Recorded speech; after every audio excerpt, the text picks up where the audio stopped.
മലയാളത്തിലെ ക്ലാസിക് ഹിറ്റുകളിൽ ഒന്നായ ദൃശ്യം എന്ന ഇൻവെസ്റ്റിഗേഷൻ ത്രില്ലർ സിനിമയുടെ മൂവി എക്സ്പ്ലനേഷൻ ആണ് ഇവിടെ പറയാൻ പോകുന്നത്. സ്പോയിലറുകൾ ഉണ്ടായേക്കാം. ആസൂത്രണം. പോലീസിന്റെ ചോദ്യം ചെയ്യലിൽ നിന്ന് രക്ഷപ്പെടാൻ ഓഗസ്റ്റ് 2, 3 തീയതികളിൽ തങ്ങൾ വീട്ടിലില്ലായിരുന്നു എന്ന് വരുത്തിത്തീർക്കാൻ ജോർജ് കുട്ടി ശ്രമിക്കുന്നു.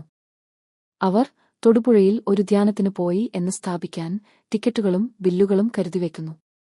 പരിചയമുള്ളവരോടെല്ലാം ആ ദിവസങ്ങളിൽ തങ്ങളെ കണ്ട കാര്യം ആവർത്തിച്ചു പറഞ്ഞ് അവരുടെ മനസ്സിൽ ആ തീയതികൾ ഉറപ്പിക്കുന്നു.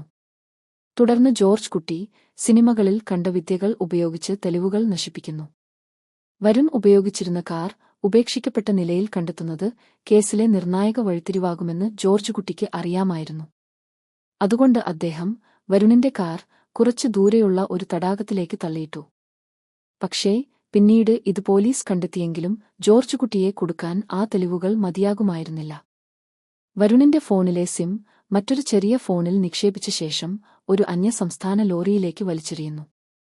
അത് പല സ്ഥലങ്ങളിലൂടെ സഞ്ചരിച്ച് പോലീസിനെ തെറ്റായ വഴിയിലേക്ക് നയിച്ചു.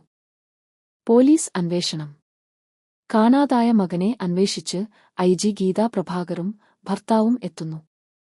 ഐ.ജി. ഗീതാ പ്രഭാകർ ഒരു അമ്മ എന്ന നിലയിലും പോലീസ് ഉദ്യോഗസ്ഥ എന്ന നിലയിലും ജോർജ് കുട്ടിയുടെ കള്ളങ്ങൾ പൊളിക്കാൻ പരമാവധി ശ്രമിക്കുന്നു.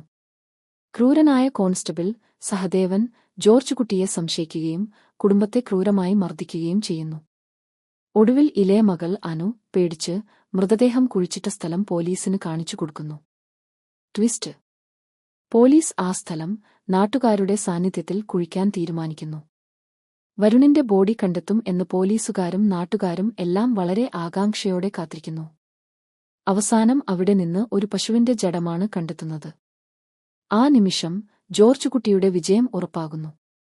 ഇത് പോലീസിനെ നാണം കെടുത്തുകയും അന്വേഷണം അവസാനിക്കുകയും ചെയ്യുന്നു.